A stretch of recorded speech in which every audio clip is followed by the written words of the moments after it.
Hi everyone, welcome back. This is Listen.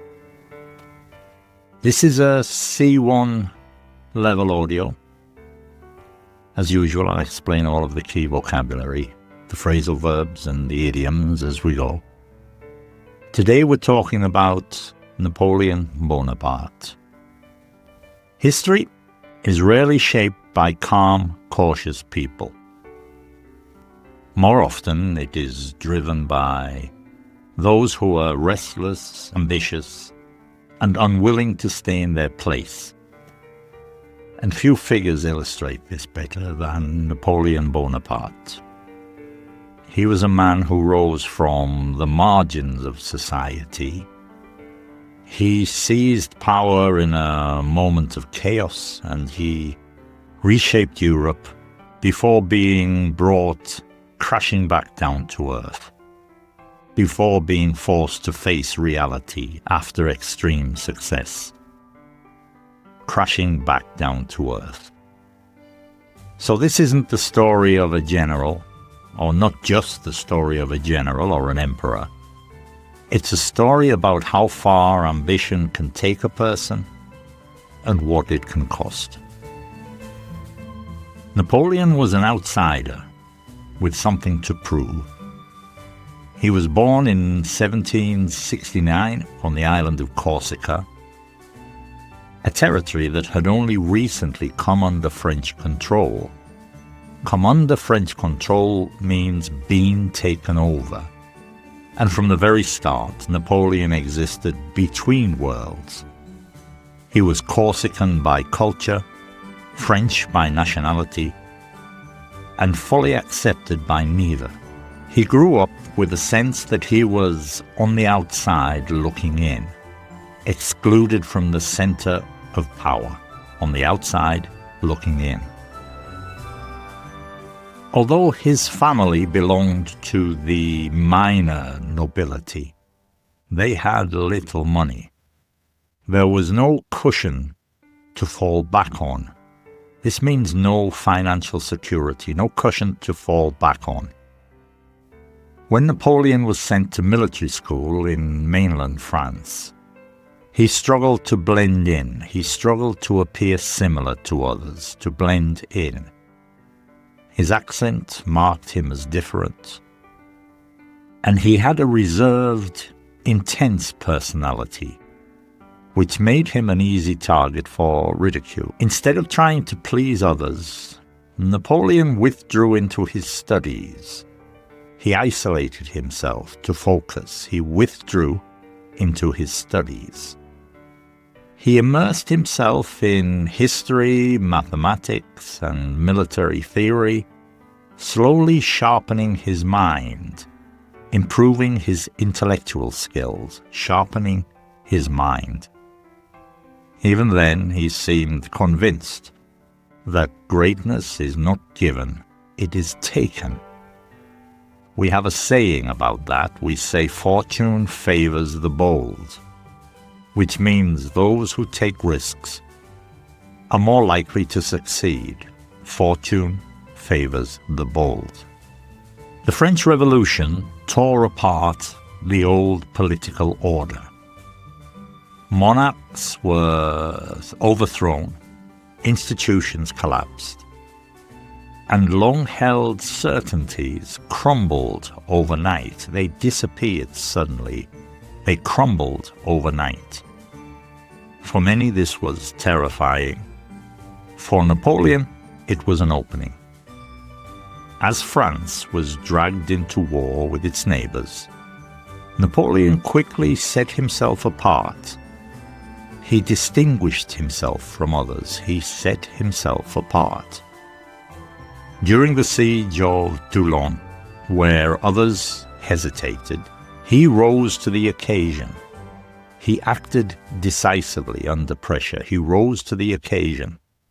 His bold tactics helped secure victory, and as a result, he shot up the ranks, advanced very quickly, shot up the ranks. In Italy, Napoleon's campaigns turned him into a national hero. Newspapers talked him up. This means they praised him enthusiastically, they talked him up, while soldiers rallied around him. This means they gave him loyalty and support. Soldiers rallied around him. He was no longer merely serving the revolution. He was beginning to outgrow it, to become bigger than it, to outgrow it. By 1799, revolutionary France was exhausted. Political leaders bickered, while the public lost patience. To bicker is to argue. Napoleon concluded that the country needed a firm hand, and that he should be the one to provide it. In a carefully planned coup d'etat, Napoleon swept aside the existing leadership. He removed the existing leadership. He swept it aside. And he tightened his grip on power. He increased control. He tightened his grip on power. Officially, France remained the Republic. In practice, Napoleon was pulling the strings, secretly controlling decisions, pulling the strings. Then in 1804, he made a move that stunned Europe. In a public ceremony, Napoleon crowned himself emperor. By doing so, he made one thing clear: the gloves were off. We use this to say he would no longer pretend to share power. He made it clear that the gloves were off. Authority now flowed directly from him and him alone. For several years, Napoleon appeared unstoppable. His armies rolled across Europe. They advanced forcefully. They rolled across Europe, dismantling old empires and humiliating long-established monarchies. At Austerlitz, his most famous victory, Napoleon outmaneuvered enemies who greatly outnumbered him. He defeated through superior strategy. He outmaneuvered them. At this stage, Napoleon had the world at his feet. This means complete success and dominance. He introduced the Napoleonic Code, a legal system that emphasized equality before the law, and this still influences modern legal systems today. He also placed family members on foreign thrones, assuming loyalty would help him cling to power, maintain control, cling to power. But history offers a warning. The higher you climb, the harder you fall. Greater success brings greater danger. The higher you climb, the harder you fall. And then there was a decision that changed everything. In 1812, Napoleon made a decision that would come back to haunt him, cause serious problems later, come back to haunt him: the invasion of Russia. At first, the campaign appeared manageable. But Russian forces fell back strategically. This means they retreated deliberately, drawing the French deeper into hostile territory. Then winter set in. Cold, hunger, and disease took a devastating toll, caused enormous damage, took a devastating toll. When Napoleon finally ordered a retreat, discipline collapsed. What followed was not a withdrawal but a catastrophe. His once powerful army began to unravel, lose structure and control, unravel, falling apart at the seams, completely breaking down. His once powerful army began to unravel, falling apart at the seams. After his failure in Russia, Napoleon's enemies closed in. They approached aggressively. In 1814, he was forced from the throne. It was removed against his will. He was forced from the throne and he was sent into exile on the island of Elba. Most people at this time, they believed his story was finished. But Napoleon was not one to fade quietly into history, to accept irrelevance peacefully. He wasn't the type to fade quietly into history. In 1815, he escaped and he returned to France. Troops that were sent to stop him instead fell back into step. This means they rejoined him. They fell back into step instead of trying to stop him. And for a brief period known today as the 100 Days, Napoleon reclaimed power. However, Europe had learned its lesson. At the Battle of Waterloo, Napoleon was defeated decisively, once and for all.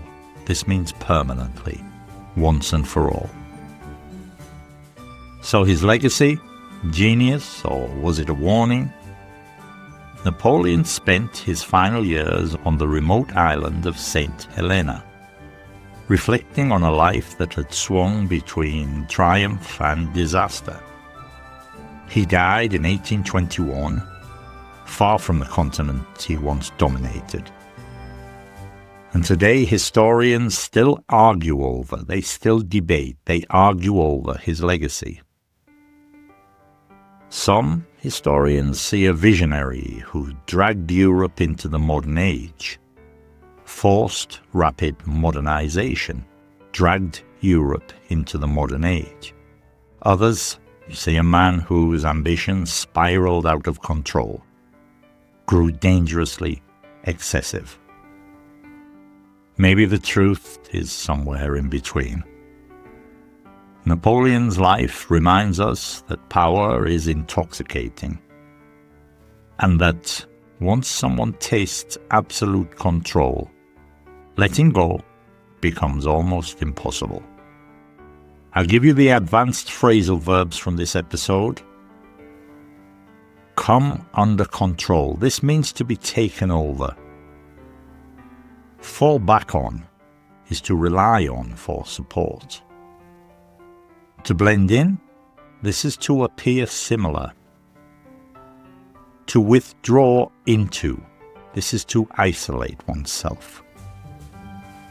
To immerse oneself in is to engage deeply. To set oneself apart, to distinguish oneself. To rise to the occasion, this is to act decisively. And to shoot up the ranks is to advance quickly. To talk someone up, this means to praise strongly, to rally around, unite in support. To outgrow, this is to become too big for something. To sweep aside, to remove forcefully. To tighten one's grip, this is to increase control. Pull the strings, secretly control. Cling to power, refuse to give up control. Come back to haunt, this means to cause future problems. To fall back is to retreat. Take a toll is to cause damage. And to unravel, this is to lose structure. To close in is to approach threateningly. And to fade quietly is to disappear peacefully. Some idioms and sayings from the episode. On the outside looking in, this is to be excluded. We say fortune favors the bold. This is another way of saying risk brings reward. The gloves are off. No more restraint. The world at your feet. Total success. The higher you climb, the harder you fall.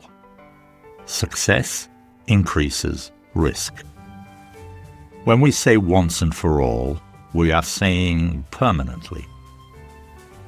And power is intoxicating. This means power is addictive. A little bit of the vocabulary. Obscurity. This is a lack of fame. Ambition is a strong desire for power or success. Legitimacy, the accepted right to rule.